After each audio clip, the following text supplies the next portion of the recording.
नाशिकच्या महात्मा नगरमध्ये कारनं अचानक पेट घेतला। दुर्घटनेमध्ये कुठलीही जीवितहानी झाली नाहीये, तर आगीमध्ये कारचं मोठ्या प्रमाणात नुकसान झालंय।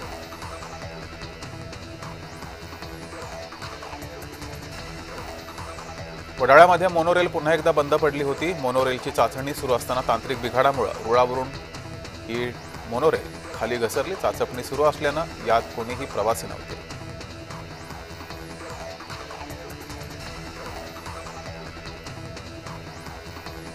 महावितरणचा वीज दरवाढीचा निर्णय स्थगित करण्यात आलाय। मुंबई हायकोर्टाकडून दरवाढीचा निर्णय रद्द करण्यात आला। कोर्टाच्या आदेशानंतर वीज दरात 12% कपात करण्यात आल्यानं सर्वसामान्यांना दिलासा मिळाला आहे।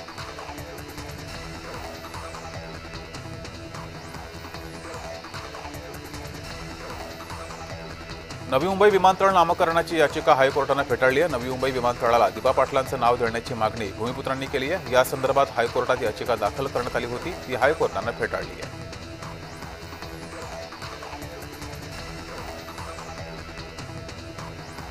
मंत्रिमंडळाच्या पायाभूत सुविधा समितीच्या बैठकीत पुणेकरांसाठी महत्त्वाचा निर्णय घेण्यात आलाय। लोणी काळभोर सासवड मेट्रो विमानतळापर्यंत जाणारे पुणे मेट्रो टप्पा 2 खडकवासला ते हडपसर खराडी मेट्रो मार्गे नवीन मार्गाचा समावेश करण्यात आलाय।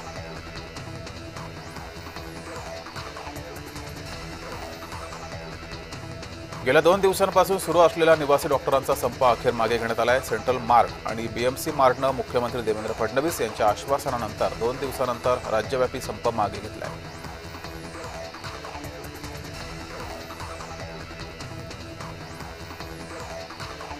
एमसीए निवडणुकीसाठी पात्र उमेदवारांची यादी तुर्तास जाहीर करू नका असे आदेश मुंबई हायकोर्टाने दिलेत। एमसीएच्या अंतिम मतदानाच्या विरोधात हळवे गटानं हायकोर्टामध्ये आव्हान दिले। यावर उद्या पुन्हा सुनावणी होणार आहे।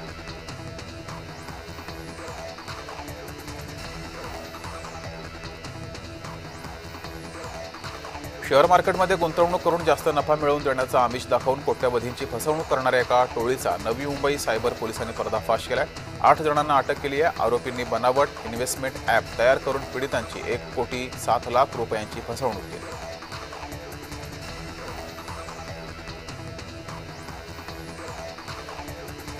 पोलीस अधिकारी बनून लोकांची फसवणूक करणाऱ्या कुख्यात गुन्हेगाराला नवी मुंबई शाखेनं अटक केली आहे। सज्जाद गरीबशहा इराणी असं आरोपीचं नाव आहे।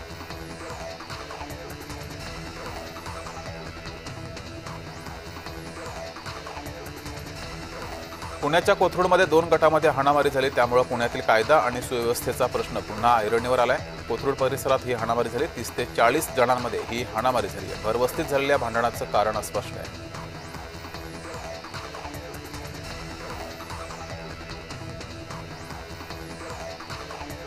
माथेरानची राणी गुरुवारपासून पर्यटकांच्या सेवेत येणारे। पावसामुळे जून ते ऑक्टोबरपर्यंत सेवा बंद होती। यंदा पाऊस लांबल्यानं रेल्वे सेवा सुरू करण्यास उशीर झाला।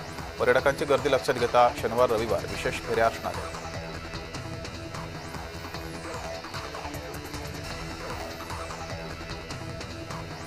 गुरु नानक जयंतीनिमित्त देहूरोडच्या श्री गुरुसिंह सभा गुरुद्वारात भक्तीचा सोहळा सुरू आहे। गुरुद्वाराचा संपूर्ण परिसर आकर्षक विद्युत रोषणाईनं उजळून निघालाय। श्री गुरु ग्रंथ साहिब पालखी फुलांनी सजवण्यात आली आहे।